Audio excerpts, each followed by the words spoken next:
우리 둘째 하고요? 예, 용서하세요. 부모님께 허락도 구하지 않고 이런 법도는 없는 줄 알고 있지만 정한서 한 대접 떠놓고 저희끼리 혼례를 치루었습니다.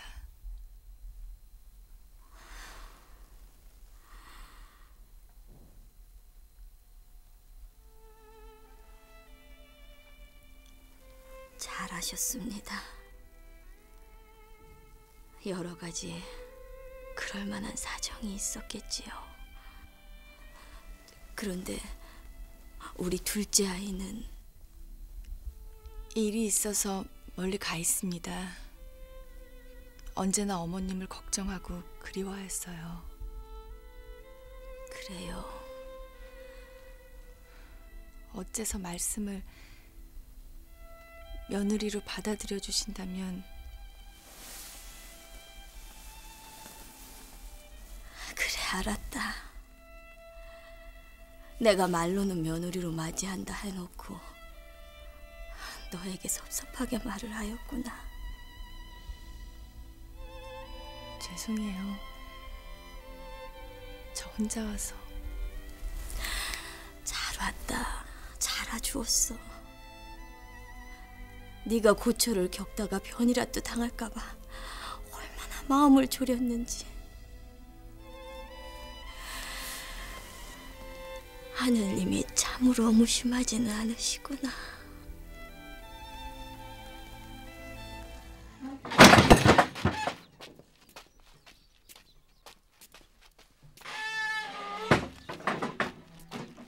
나도 그리 들었다. 거짓입니다. 그리고 설령 그렇다고 해도 상관없습니다. 철없는 어린아이처럼 억지 쓰지 마라. 세상에 제 아우의 아내를 취하는 것을 용납할 자는 아무도 없다. 세상으로부터 손가락질을 받을 테냐? 그것이 네가 네 여인이라는 자에게 해주겠다는 것이냐? 아우가 아니지 않습니까? 그 아이와 저 형제가 아닌 거 알고 있습니다. 말을 못 하시는군요. 제가 어디까지 알고 있는지 몰라서 무슨 말을 하셔야 될지 모르시겠지요. 사실이 어찌 됐건 세상은 너희를 형제로 알고 있어. 언제부터 세상의 눈치를 보셨습니까? 그렇게 세상이 두려우시면 좋습니다. 제가 성을 바꾸지요. 제 친아버지의 성이 무엇이었습니까? 너 어디까지 가려고 이러느냐? 모르겠습니다. 별로 알고 싶지도 않고요. 넌 모든 걸 다 내치면서 혼자 살아갈 수 있겠느냐? 저도 애쓰는 겁니다.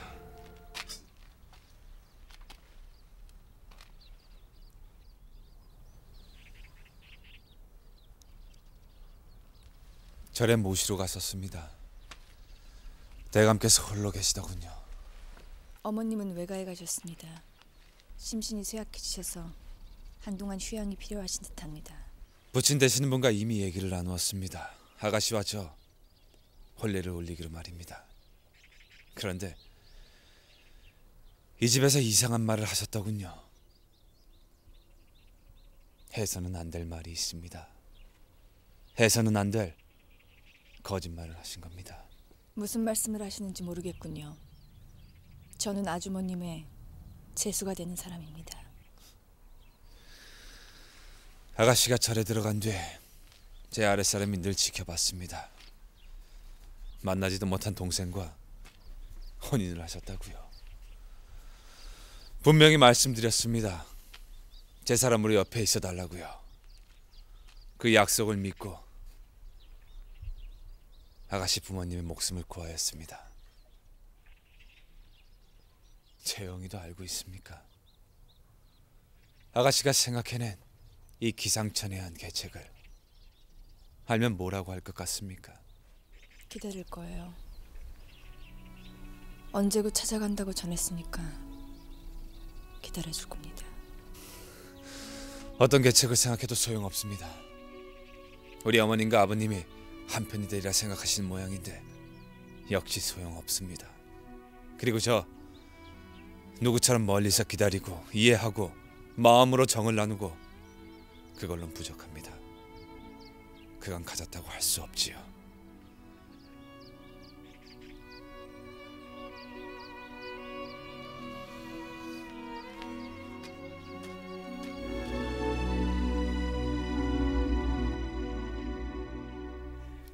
이건 보통 수레가 아니라니까요. 설마 소달구지 같은 거 생각하시는 거예요? 아니야? 당연히 아니죠. 일단 그건 소가 필요하고 무겁잖아요. 그렇지. 한 사람이 끌어도 될 만큼 가볍고 가볍고 소달구지처럼 튼튼하고 빠르고 그러고 싼 값에 많이 만들 수 있는 거예요. 우리 보부상들이 등지기 대신 이런 걸 끌고 다니게 하고 싶어요. 말은 다 쉬워. 아저씨, 저거는 매국이고 떼국이고 간에 아저씨밖에 못 만드는 거예요. 저기요, 정말 우리 뭐 하시는 거예요? 아, 그냥 손이 심심해서 그려본 건데. 예전엔 양반이었지만 지금은 아무것도 아닌 총각. 예. 제법일세. 응?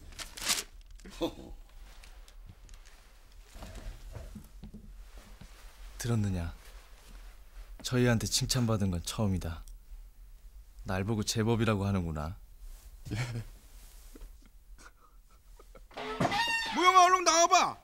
저 덕삼이 아저씨 종이 나왔댄다. 종이. 아저씨, 부탁해요. 야. 저기 이것을 한번 찢어보시오. 그냥 찢으면 돼?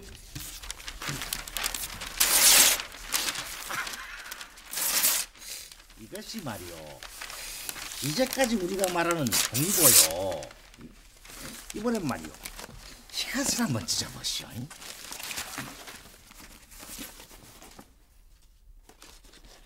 봤지라 모두 부서지라. 이것이 말이오, 이 덕삼이가 만든 음양지라는 것인데요.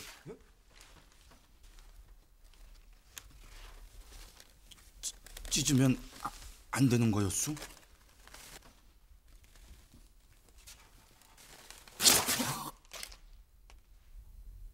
언젠가 내가 지도자에 대해서 말한 적이 있지.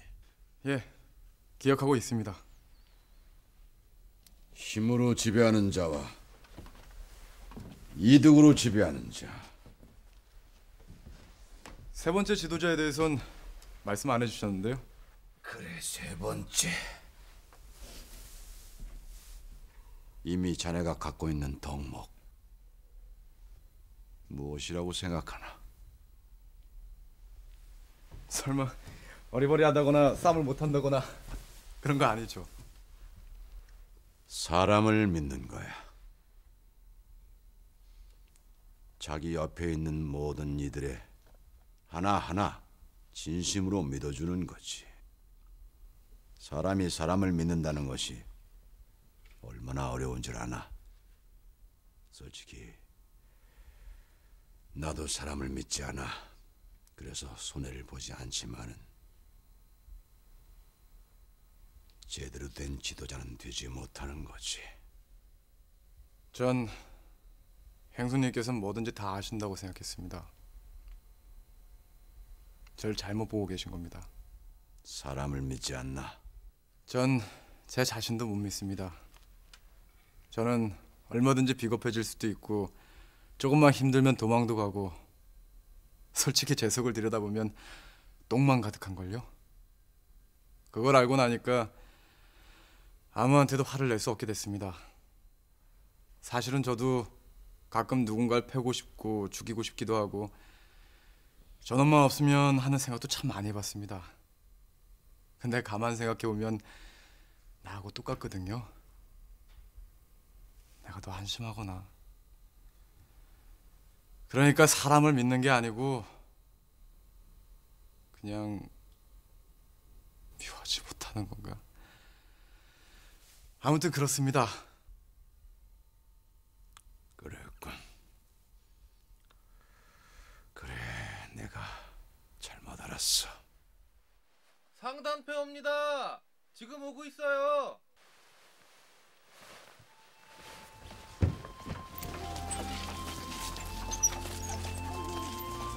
잘 다녀오셨어요?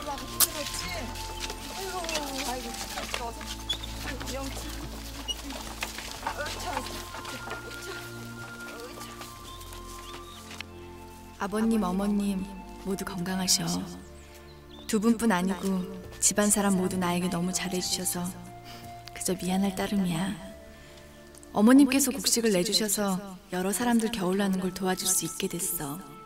근데 그걸 아버님도 아시는지는 모르겠어.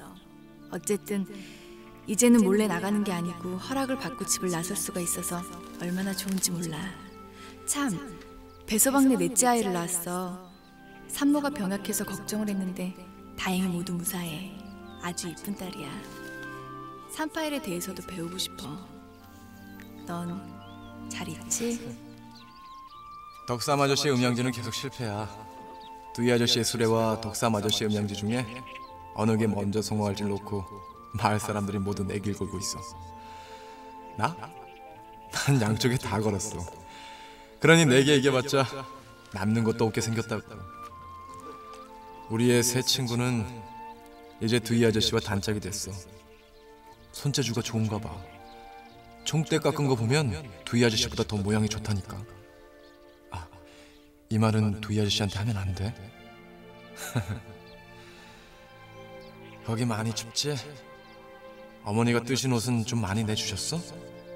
신발 큰 거 준비해서 버선 3겹씩 신고 다니라고. 됐지?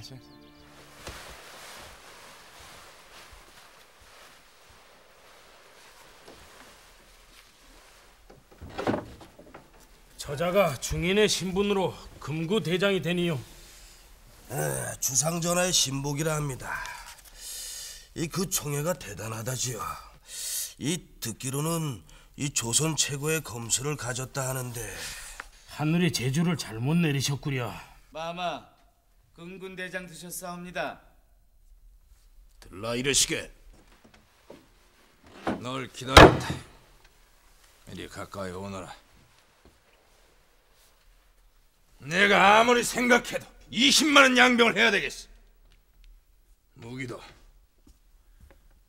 그 녹슬어 빠진 창과 칼로는 안 돼. 병사들에게 총을 쥐어주고 훈련을 시켜야 되겠어. 대포만 다루는 군대도 필요해. 그렇지, 군마도 필요해. 예로부터 우리 조선은 말을 달리는 민족이라고 하지 않았느냐. 근데 지금 어디에도 말을 찾아볼 수가 없어. 그런데 돈이 없어. 돈이 필요하다 이 말이야. 주상전하, 참으로 진취적이고 지당하신 용언이시옵니다. 하오나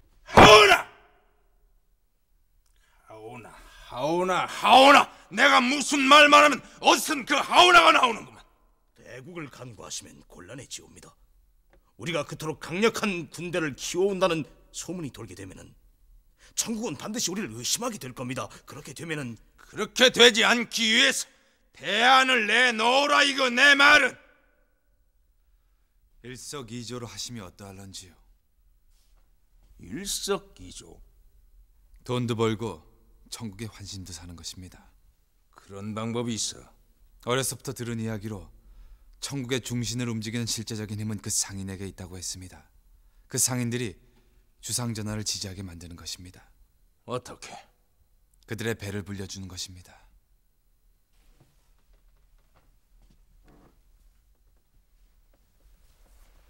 그리하면은 우린 돈을 어디에서 벌고? 소신 상인 집에서 자랐습니다. 원래 상거래라는 것은 서로의 배를 채워주는 것이옵니다. 그래, 나는 그런 건 잘 모른다. 네가 알아서 해라. 필요한 것이 있으면 뭐든지 다 가져가. 이 궁실에는 돈은 없어도 감투는 얼마든지 있으니까.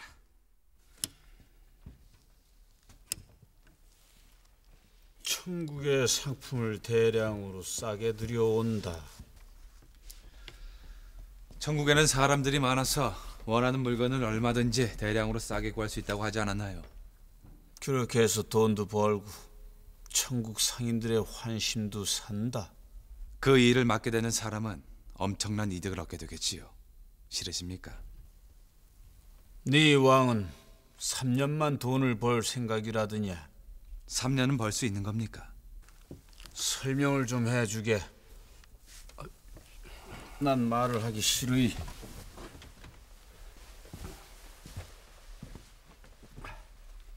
그것이 그렇게 되면은 당장은 이득을 볼 수 있겠죠.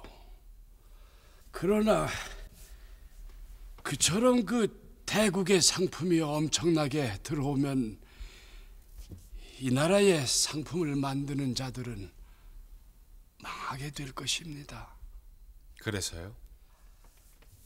그렇게 되면은 상품 만드는 자들이 점차 줄어들 것이고 결국은 남의 나라 상품을 사서 쓸 수밖에 없는 비천한 나라가 되겠죠. 그렇게 되면 아무리 비싼 값이라도 사들일 수밖에 없게 됩니다. 저희 왕은 이렇게 답할 것입니다. 그렇게 되기 전에 그 남의 나라를 가져버리면 되지 않겠느냐고요. 그럼 전쟁을 생각하시는 겁니까? 어차피 사는 게 전쟁 아닙니까? 그때를 대비해서 철기를 다루는 것이 좋으실 겁니다. 안전만 지킬 수 있다면 상인에게 전쟁은 반가운 거 아닌가요? 애당초 너는 권력에 뜻이 없다고 했던 걸로 알고 있는데 이제 마음이 바뀐 게냐? 권력 같은 거 여전히 흥미가 없습니다. 다만 그게 여러 가지로 대단히 편하다는 걸 알았습니다. 그래서 웬만하면 권력이란 거 갖고 있을 생각입니다. 네 말대로 천국의 상품들을 대량으로 들어오는 것은 쉬운 일이 아니다. 이 조선 팔도에는 저마다의 세력을 이루고 있는 상인들이 있고 그리고 천국과의 무역 독점권이면 되겠습니까? 몹시 기뻐할 줄 알았는데요. 그 대가는 제 원래 성을 돌려주십시오.